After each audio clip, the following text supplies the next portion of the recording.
What's going on, YouTube? Welcome back to From the Top Rope with Andrew Crawford. I'm your boy Andrew Crawford, not the GOAT, but I look like a GOAT. Close enough, am I right?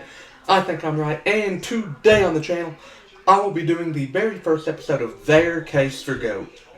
Which, if you've watched my channel before, it is the same as my series, His Case for GOAT, where I look at a professional wrestling career, in this case a tag team's career, break it down, and at the end of the video, I tell you whether or not I think they should get mentioned in the GOAT debate, which, similar to the NBA's of LeBron and Jordan, there are probably a lot of other names you could throw out there, singles and tag team both. I'm very excited for this. These are the series on my channel I would like to get known for, is discussing the all-time greats of the industry and helping people understand that professional wrestling, while you can have facts to back up a GOAT argument, is heavily opinionated, and who you like and who you think are the greats are who you like and who you think are the greats. Some people think Ric Flair's the GOAT. Not a Flair guy, but I get it. Some people think Shawn Michaels is the GOAT. Not a Shawn. Well, I'm a Shawn guy, but I don't think he's the GOAT. But I get it. Taker, Edge, Jericho, all are great. But this is tag team wrestling. I love the expression, the more the merrier, and that is doubly true in professional wrestling, because the more people, the more chaos, the more story you can bring in, and I love it. Let's talk about the very first tag team. Let's get on lockdown, because we're going to take a trip to the Uso Penitentiary to talk about Jimmy and Jay, and who I think they may very well be the greatest tag team of all time. So, I have certain criteria that, if you will allow me a moment, I will pull it up on my phone. I have accolades. No professional wrestler is going to be that great without accolades. Yes, it is a scripted sport and the winner is predetermined. But to win championships is essentially the company saying, hey, we trust you to be one of the faces of our roster. Here you go. So you gotta have accolades. You gotta have some sort of accomplishment. And the Usos happen to have those. In-ring ability. Now, when it comes to tag teams, I also take into account how well they mesh together, how well they meshed with their opponents, and the kind of matches they put on. Luckily, the Usos have been putting on bangers for 11 years. They've been on the roster for 15. Entrance. Again, the Usos have had a banger entrance since about 2013 when they started doing the weird Samoan battle dance. It's not weird, it's actually kind of fire.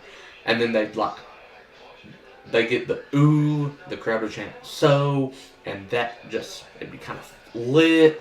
And then they switched to the Uso Penitentiary, which was much more of just a walk down to the ring. But it was one of those, they got a pop every time their music hit, which was really dope. Mic skills. We know the Usos can talk. I'm going to get a little more in depth into all this, don't worry. Longevity. I'm a LeBron James fan. Of course I think longevity is important.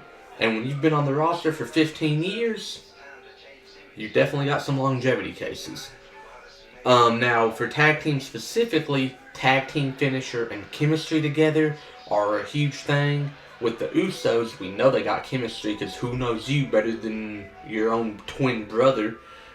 And then their tag team finisher, whether it's the double Samoan splash, the power slam in the Samoan splash, or the 1D, all of them are bangers. Mainly because the 1D is the 3D, which is the Dudleys, which we will talk to in a couple of videos. Maybe the next video, who knows. But first, let's look at accolades. The Usos are the longest reigning tag team champions ever, breaking the New Day's record, breaking Demolition's record. Those are that's a very big accomplishment, because, like I said, it is the company saying, we trust you to be a face of our roster. But not only that, the Usos, while doing this, were involved in one of the most highly dramatic, beautiful example storylines that lasted for legitimately over 4 years. That is mental to even think about how long that went on. And while they were doing this, they were putting on bangers with the likes of the Street Profits, the New Day, Los Garza, Los Therios, whatever you want to call them. Dom and Ray, the Judgment Day, Owens and Zayn. There's a lot of tag teams during this run that put on bangers with the Usos, and genuinely either or could have ended the reign, and we never knew who it was going to be. Ultimately, they did go with the right choice at WrestleMania 39. It was Owens and Zayn, but not to mention their other 7 reigns together were really fun. Their first tag title win over the New Age Outlaws was a very good match, very serviceable. It was not like a 5-star clinic by any shape, form, or fashion, but it was still a good match. But what really sets the New Day apart, going in with accolades and in-ring ability both, is their iconic feud in 2017 with the New Day that culminated in the best multi-man Hell in a Cell match. I'm very hesitant to say that because there is the Armageddon 6-man Hell in a Cell, but this one is a very good Hell in a Cell match, very energetic, full of crazy spots. Xavier Woods was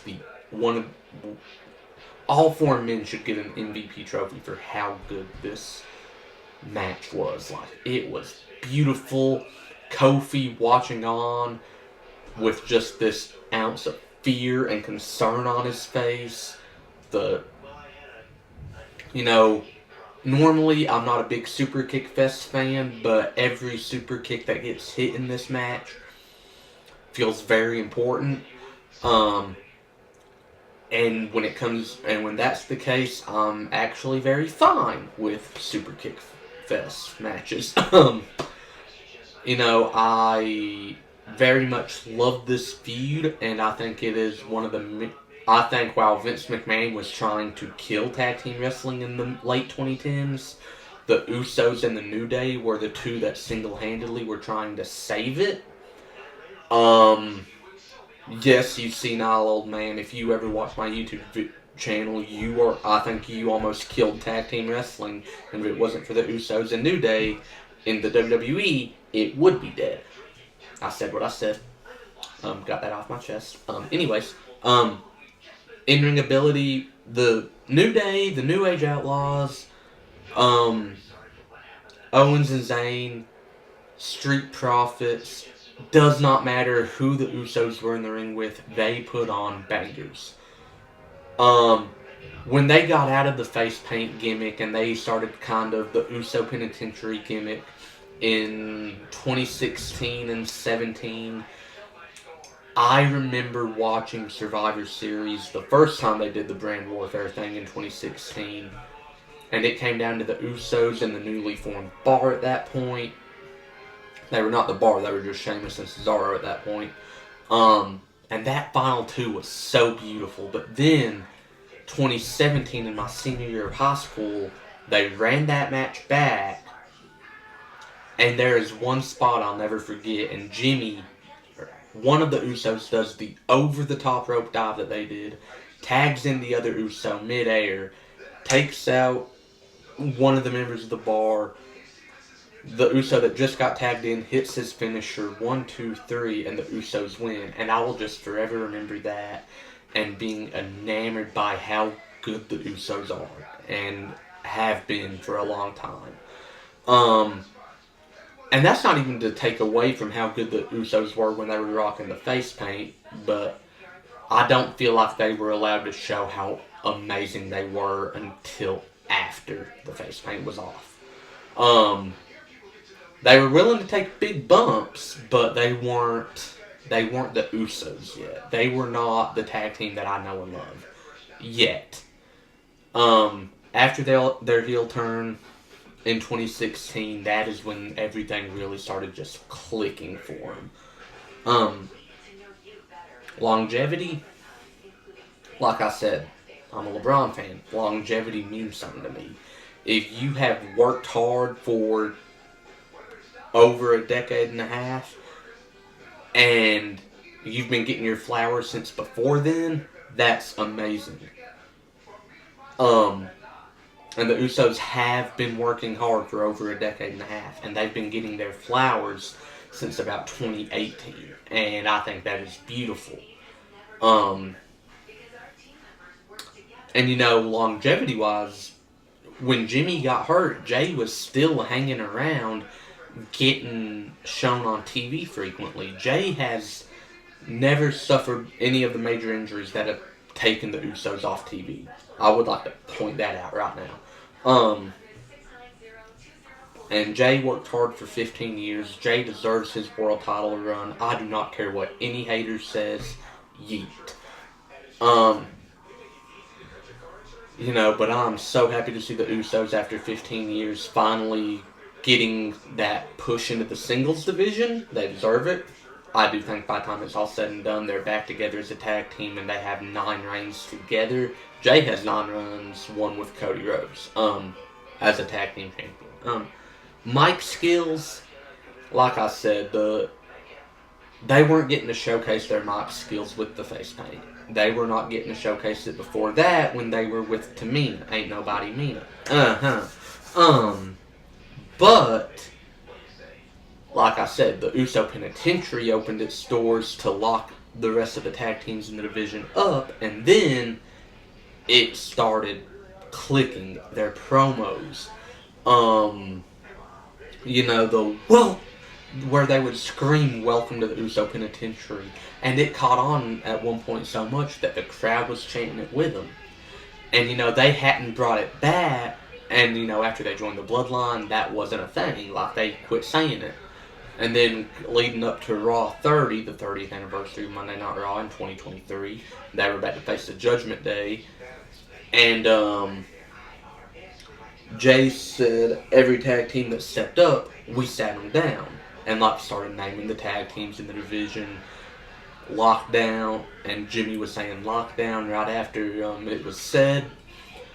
And then Jay brought up how they started their legendary record-breaking reign by beating Dom and Rey Mysterio, who Dom was one of the members of the Judgment Day having that tag title match.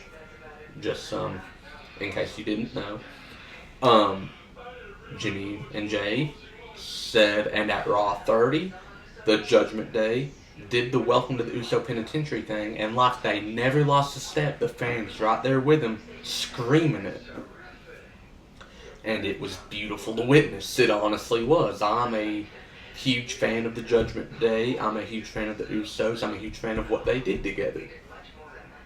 I think their feud should have been a lot longer, though. I won't even lie. They were really fun to watch in the ring together. Tag team chemistry. They're twin brothers. It's like they finish each other's sentences. Only in the ring, they finish each other's moves. If Jay's going to do a super kick, Jimmy's going to do one right back. They're constantly bouncing ideas off of one another, moves, and it's just so cool to watch. They have immaculate chemistry together. And a lot of tag teams, they grew up together. They came into the business together. And when they start working together, you see that because their chemistry is on display constantly.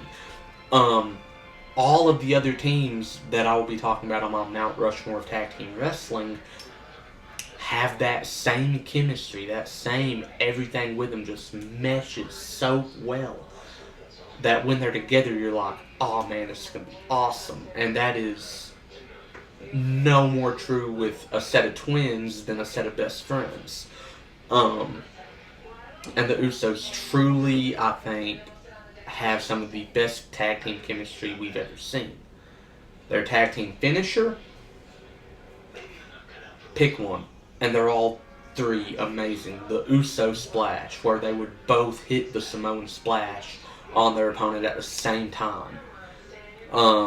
the power slam followed by the Uso splash. And then the 1D, which they're literally doing the 3D, the Dudley's finisher. But it's so beautiful to watch that move in any facet of the business that I love it. They work so well together. They are 8-time tag team champions together, the longest tag title reign in WWE history, and if I'm being honest,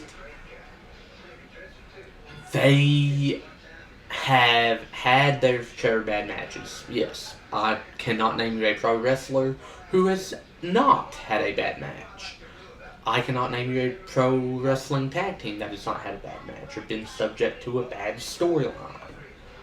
But the thing is, the Usos, much like anyone in a GOAT debate should be as far as pro wrestling goes, they take what they're given and they go as far as they can with it and as hard as they can. And they work so hard to be so good. And I have more respect for the Usos than almost any other tag team. I do not care if you want to call them subjects of nepotism. They are not, because they can actually go. And if they were just subjects of nepotism, I promise you they would have been world champions a lot sooner. And Jimmy and Jay would have won tag team gold day one. And when I say Nepo, baby, they are part of the most legendary wrestling family in history. The Anoa'i family, Samoan dynasty, bloodline, whatever you want to call it. And, yeah, that may be true. But like I said, they've earned what they've been given.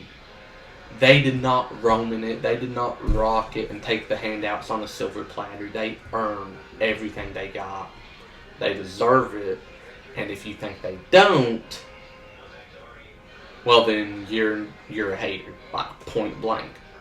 The Usos are, in my opinion, the GOAT tag team.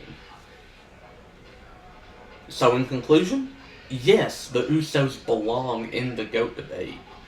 And it's not close. If you would have asked me this even 5 years ago, I would have told you, no, not at all. But a lot can happen in 5 years, including the Bloodline story, which is what has impacted where I put them on in my placement of top tag teams ever. They are so talented, such a great tag team, and honestly, this is my personal GOAT tag team, but I think they belong on the Mount Rushmore regardless of the tag team, regardless of the company, regardless of the era.